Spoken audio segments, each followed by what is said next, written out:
আল্লাহ বলেন মানুষ কি ভেবেছে সে শুধু বলবে আমি ইমানদার আর তাকে আমি জান্নাতে ঢুকাই দিব?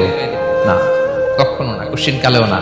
আমাদের জীবনে যত হতাশা, আমাদের জীবন নিয়ে যত অভিযোগ, আমাদের মনে যত কষ্ট, আমাদের হৃদয়ের ভেতরে যত অস্থিরতা, তার মূলে হচ্ছে এই সমস্যা যে আমরা ভুলেই গেছি আমরা পরীক্ষা দিতে আসছি।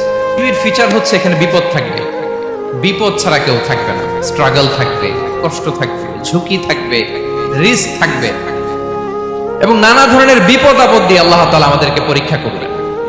এটা মাস্ট, এটা আমাদের মাইন্ডসেটে নিয়ে নিতে হবে। মাইন্ডসেটে এটা ক্লিয়ার থাকতে হবে। চিরসুখ চিরশান্তি এই দুনিয়াতে মিলবে, কোথায় মিলবে তাহলে? এটা তাহলে বিপদ আসবেই, আপদ আসবেই, পরীক্ষা থাকবেই আমাদের জীবনে। তবে ইন্টারেস্টিংলি মজার বিষয় হচ্ছে পরীক্ষাটা এক একজনের এক এক রকম। পুরো পৃথিবীটা একটা পরীক্ষা ক্ষেত্র, কিন্তু কারো প্রশ্নপত্রের সাথে কারো প্রশ্নপত্রের কোনো মিল নাই। সুবহানাল্লাহ।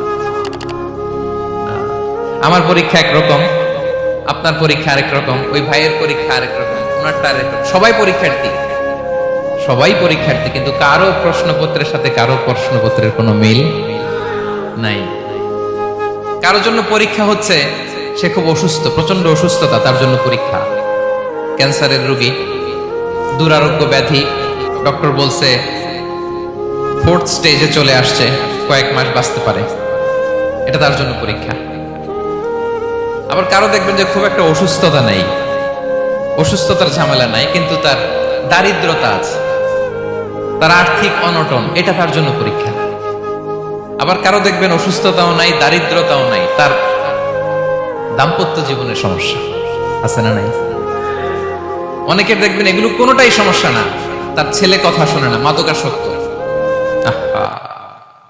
মাদকাসক্ত, রিহ্যাবে পাঠায়, আবার আসে, আবার গাঁজা খাওয়া শুরু করে, আছে না নাই বলেন? দেখেন তার পরীক্ষাটা আবার আলাদা। অনেকের দেখবেন মেয়ে বাবার কথা শোনে না।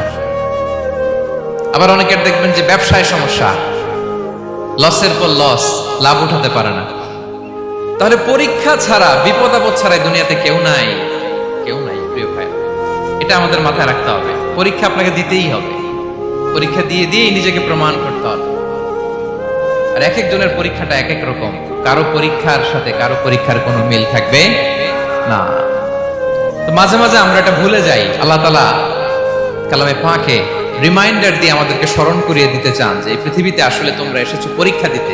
আমাদের জীবনে যত হতাশা, আমাদের জীবন নিয়ে যত অভিযোগ, আমাদের মনে যত কষ্ট, আমাদের হৃদয়ের ভেতরে যত অস্থিরতা, তার মূলে হচ্ছে এই সমস্যা যে আমরা ভুলেই গেছি আমরা পরীক্ষা দিতে আসছি।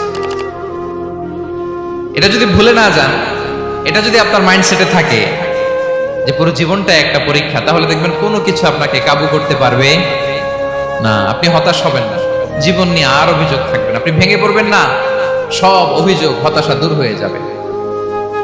তার মানে বুঝতে পারলাম পরীক্ষা আপনাকে দিতেই হবে। পরীক্ষা দেয়া ছাড়া এই পৃথিবী থেকে চলে যাওয়ার কোনো চান্স বা সুযোগ আমাদের কারো নেই। সূরাতুল আনকাবুতে আল্লাহ তাআলা এই কথাটা আরো চমৎকার ভাবে বলেছেন। আল্লাহ তাআলা ইরশাদ করছেন, আহাসিবান নাসু আইয়ুতরাকু আইয়াকুলু আমান্না ওয়া হুম লা ইফতানুন ওয়ালাকাদ ফাতান্নাল্লাযীনা মিন ক্বাবলিহিম ফালা ইয়া'লামান্নাল্লাহুল্লাযীনা সাদাকু ওয়ালা ইয়া'লামান্নাল কাযিবিন। আল্লাহ বলেন মানুষ কি ভেবেছে সে শুধু বলবে আমি ইমানদার আর তাকে আমি জান্নাতে ঢুকাই দিব? না, কখনো না, কোশ্চিন কালেও না। বরং পূর্ববর্তী কালে যারা পৃথিবীতে এসেছিল তাদেরকে আমি পরীক্ষা নিয়েছি, পরীক্ষা করেছি, এবং তাকেও ইমানের প্রশ্নে সে সত্যবাদী না মিথ্যাবাদী পরীক্ষা দিয়ে দিয়ে নিজেকে প্রমাণ করতে হবে। ঠিক কিনা বলেন? পরীক্ষা দিয়ে আপনাকে প্রমাণ করতে হবে। এবং এই পরীক্ষার ব্যাপারটা, এটা যে শুধু আমরা সাধারণ মানুষ আমাদের জীবনে দুঃখ বিপদ পরীক্ষা এমনটা না। এই পৃথিবীর সবচেয়ে শ্রেষ্ঠ মানুষ যারা ছিলেন তাদেরকে আল্লাহ পরীক্ষা নিয়েছেন।